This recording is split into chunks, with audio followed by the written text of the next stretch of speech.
The 3-minute egg. To understand the principles of production, imagine that you're a waiter, which I was while I went to college, and that your task is to serve a breakfast consisting of a 3-minute soft-boiled egg, buttered toast, and coffee. Your job is to prepare and deliver the 3 items simultaneously, each of them fresh and hot. The task here encompasses the basic requirements of production. These are to build and deliver products in response to the demands of the customer at a scheduled delivery time, at an acceptable quality level, and at the lowest possible cost. Production's charter cannot be to deliver whatever the customer wants whenever he wants it, for this would require an infinite production capacity, or the equivalent, very large, ready-to-deliver inventories. In our example, the customer may want to have a perfect 3-minute egg with hot buttered toast and steaming coffee waiting for him the moment he sits down.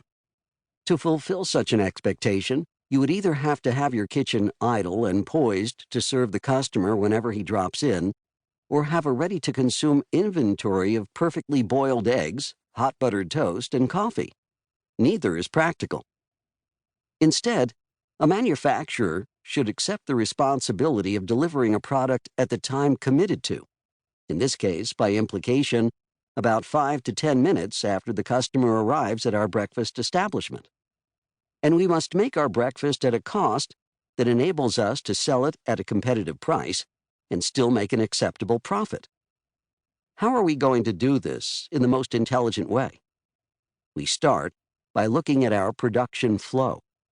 The first thing we must do is to pin down the step in the flow that will determine the overall shape of our operation, which we'll call the limiting step.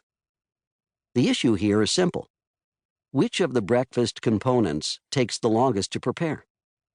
Because the coffee is already steaming in the kitchen, and the toast takes only about a minute, the answer is obviously the egg. So we should plan the entire job around the time needed to boil it. Not only does that component take the longest to prepare, the egg is also, for most customers, the most important feature of the breakfast. To work back from the time of delivery, you'll need to calculate the time required to prepare the 3 components to ensure that they are all ready simultaneously. First, you must allow time to assemble the items on a tray.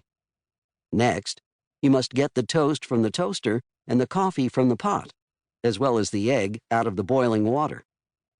Adding the required time to do this to the time needed to get and cook the egg defines the length of the entire process, called, in production jargon, the total throughput time. Now, you come to the toast. Using the egg time as your base, you must allow yourself time to get and toast the slices of bread. Finally, using the toast time as your base, you can determine when you need to pour the coffee.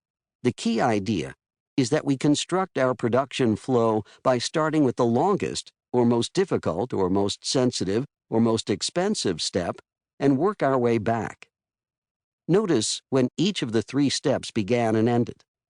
We planned our flow around the most critical step, the time required to boil the egg, and we staggered each of the other steps according to individual throughput times.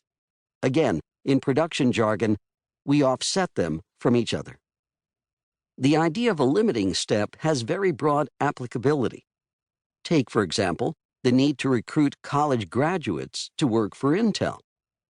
Certain of our managers visit the colleges, interview some of the seniors, and invite the more promising candidates to visit the company.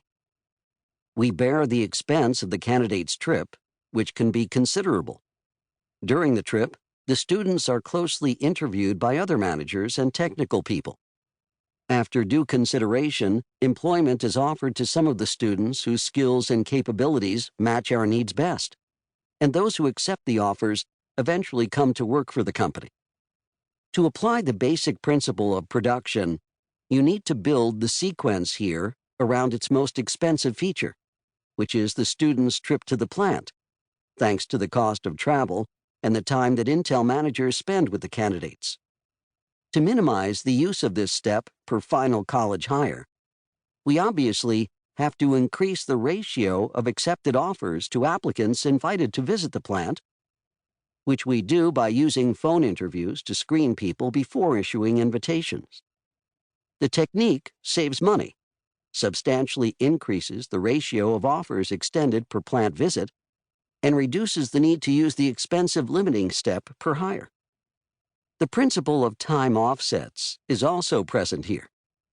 Working back from the time the students will graduate, the recruiter staggers the various steps involved to allow time for everything: on-campus interviews, phone screening, plant visits, to take place at the appropriate times during the months preceding graduation.